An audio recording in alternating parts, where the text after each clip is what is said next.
কংসাবতী কেড়ে নিল স্বপ্ন, সব হারিয়ে পরীক্ষায় বসতে পারবে তো, চিন্তাই ছাত্রী। পাঁশকুড়ায় 4 জায়গায় কংসাবতী নদীর বাঁধ ভেঙে জলমগ্ন পাঁশকুড়া পৌরসভার 18টি ওয়ার্ডের পাশাপাশি জলবন্দী পাঁশকুড়া পঞ্চায়েত সমিতির বিস্তীর্ণ এলাকায় ভোররাতে বাঁধ ভেঙে প্লাবিত হওয়ায় ব্যাপক ক্ষতিগ্রস্ত হয়েছে পাঁশকুড়া। ব্যাহত জনজীবন। বাঁধভাঙা কংসাবতীর জলে ছাত্রছাত্রীদের পড়াশোনার স্বপ্ন অনেকটাই স্তিমিত হয়ে গিয়েছে। এইরকমই পৌরসভার 18 নম্বর ওয়ার্ড। এই ওয়ার্ডের জর্দা এলাকার বাসিন্দা 2 স্কুল ছাত্রী, একজন অঙ্কিতা দাস ক্লাস 8 ছাত্রী এবং অপর একজন শিউলি রুই দাস 10ম শ্রেণীর ছাত্রী। শিউলির কাছে চলতি বছর একটা চ্যালেঞ্জিং বছর, কারণ ছাত্র জীবনের সবচেয়ে বড় পরীক্ষা মাধ্যমিক পরীক্ষা দেবে শিউলি। এই তো জলে ভাসতিছে সব জিনিসপত্র, তারপরে জলে এরকম হয়ে গেছে, বই খাতা ডুবে গেছে, কিছু তুলেছি কিছু তুলিনি, তারপর সব বাঁধে মানে যেগুলো তুলেছি সেগুলো সব বাঁধে আছে।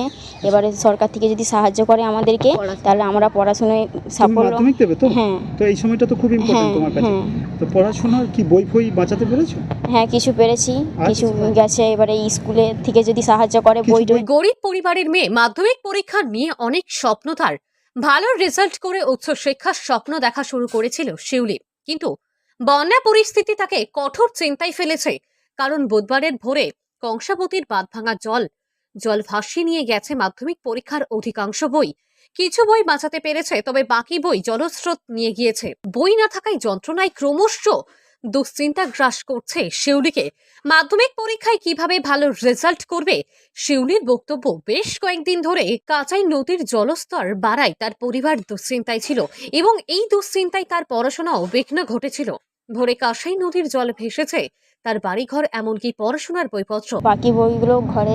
এবার জলে কোথায় গেছে এবার কি করে বলতে পারবো বলো? এবার সরকার থেকে যদি সাহায্য করে, হ্যাঁ, আমরা তাহলে পড়াশোনায় সাফল্য হয়ে মোটামুটি মাধ্যমিকটা দিতে পারবো। এখন তো আর পড়তে পারছো না? না, এই তো আজ থেকে 4 দিন স্কুল বন্ধ ছিল, আজকে স্কুল 1 তারিখে খোলা হয়েছে। এই তো আজকে স্কুল যাওয়ার ছিল, ডেট ছিল, এরকম হয়ে গেছে বলে ওই জন্য কেউ স্কুলে যেতে পারছে না। বাড়িতে তো পড়াশোনা করতেই পারছো না। বই এবং পড়াশোনার উপযুক্ত পরিবেশ না থাকায় কিভাবে মাধ্যমিক পরীক্ষায় ভালো রেজাল্ট করবে, সেটা এখন তার কাছে সবচেয়ে বড় চিন্তার। প্রশাসনের কাছে আবেদন করছেন এই বন্যা পরিস্থিতির মধ্যে তাদের মতো ছাত্রছাত্রীদের যথাযথ সাহায্য করে ছাত্র জীবনের সবচেয়ে বড় পরীক্ষা মাধ্যমিকে ভালো রেজাল্ট করার সুযোগ করে দেওয়া হোক। তবে শুধু শিউলি নয়, এই এলাকার আরও এক স্কুল ছাত্রী অঙ্কিতা দাস ক্লাস 8 ছাত্রী। বন্যার জল ভাসিয়ে নিয়ে গেছে তারও বইপত্র। পড়াশোনা নিয়ে দুশ্চিন্তায় রয়েছে অঙ্কিতা।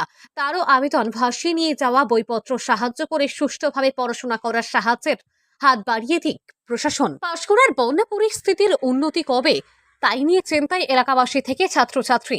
বিশেষ করে এবার যারা মাধ্যমিক পরীক্ষায় বসতে চলেছে, কারণ সামনেই তাদের টেস্ট পরীক্ষা। পরীক্ষার আগেই এই ভয়াবহ বন্যা তাদের পড়াশোনার ভবিষ্যৎকে চূড়ান্ত অনিশ্চয়তার মধ্যে ঠেলে দিয়েছে। তবে শিউলি সহ বাকি ছাত্রছাত্রীরা সব ভুলে আবারও নতুন করে পড়াশোনার স্বপ্ন বাঁচিয়ে রাখতে চায়। তার জন্য প্রশাসনের মুখাপেক্ষী হয়েছে পাঁশকুড়ার বন্যা কবলিত এলাকার ছাত্রছাত্রীরা। পূর্ব মেদিনীপুর জেলার পাঁশকুড়া থেকে সৈকত শ্রীর রিপোর্ট, লোকাল 18 বাংলা।